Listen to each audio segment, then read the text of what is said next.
सिद्धि की शादी के बाद वो ससुराल चली जाती है। पीछे रह जाती है भाभी रानी। सिद्धि के ससुराल जाते ही भाभी कहती है, अरे वाह जी वाह, सारे कपड़े मेरे। हाय रे पैंट, अरे वाह वाह, मजा आ जाएगा। अरे ये सिद्धि की अलमारी के सामने खड़े होकर क्या बड़बड़ा रही है? जाकर देख मेहमानों को विदाई की मिठाई मिली कि नहीं। अब हाँ माँ जी, क्यों नहीं, लेकिन पहले कपड़े तो बदल लूं। अब रानी आ जाती है सिद्धि के उन कपड़ों में जो वो ससुराल जाने से पहले घर छोड़ जाती है। अरे रानी, कुछ दिन रुक जाती। अरे ये तो सिद्धि बिटिया को मैंने ही दिया था, बड़ा ही फबता था उस पर, तुझ पर तो कुछ खास नहीं लग रहा। अब वो ना मेरे सारे कपड़े गीले थे तो सोचा पहन लूं। वैसे भी सिद्धि को कौन सा दिन पुराने आउटडेटेड कपड़ों को पहनना है। वैसे भी ये सूट तो मैंने तभी पहना था, वैसे खास है भी नहीं ये। हाँ ठीक है, लेकिन ना मेरी सिद्धि पर तो जमता था। सारे मेहमान चले जाते हैं और सिद्धि ससुराल से मायके पहली बार आती है। अपना घर, अपना कमरा, अपनी अलमारी। ये बोलकर जैसे ही सिद्धि अलमारी खोलती है तो सामने उसके कपड़ों की जगह कुछ और ही रखा होता है।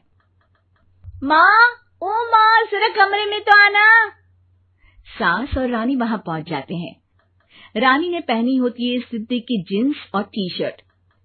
अरे भाभी, ये क्या? ये तो मेरी बड़ी ही महंगी टी शर्ट है, इसे आपने घर में क्यों पहनी है?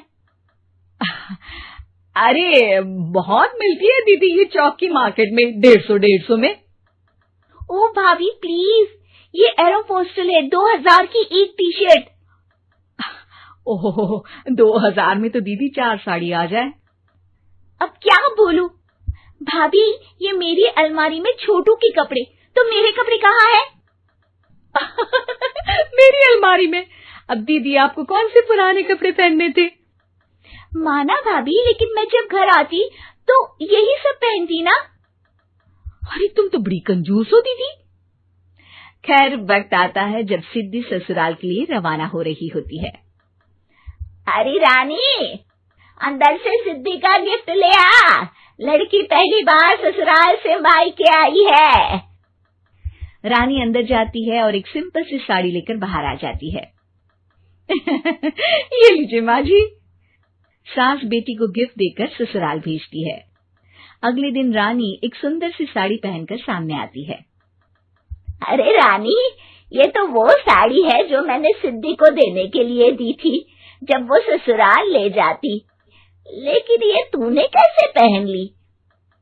अरे माँ जी, ये साड़ी तो मुझे बहुत पहले से ही पसंद थी, लेकिन चिंता ना करिए, मैंने सिद्धि के लिए भी अच्छी सी साड़ी दी है। हाँ। तभी सिद्धि का फोन आता है।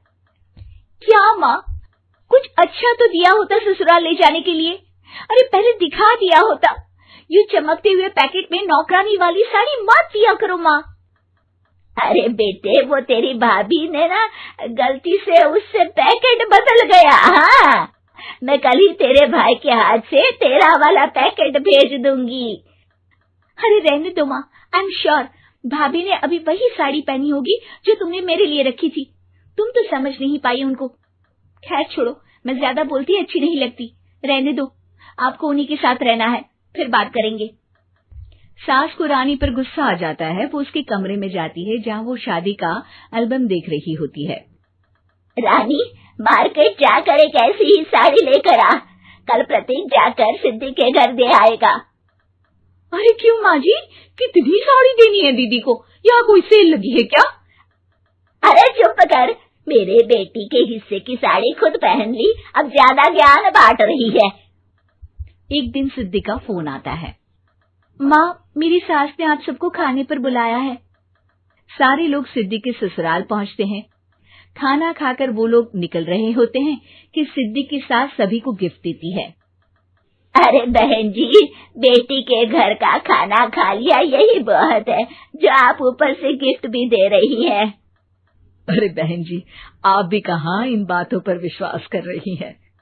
सास सभी को गिफ्ट देती है, लेकिन रानी को जो साड़ी देती है वो अजीब सी हरे रंग की लाल रंग के बड़ी छाप वाली होती है। अरे छी, ये कौन पहनेगा? सासू माँ को तो जरी वाली इतनी सुंदर, और मेरे लिए ये नौकरानी वाली। अरे भाभी, दरअसल मैं जब भी घर आती थी आप वापसी में ऐसी ही साड़ी देती थी ना, तो माँ ने सोचा कि आपको आपकी पसंद की ही साड़ी क्यों ना दी जाए। बेचारी रानी, बोलती भी तो क्या। सिद्धि और सास रानी का चेहरा देखकर हंसने लगती है, तो रानी समझ जाती है कि अपने ही बिछाए जाल में वो फंस चुकी है।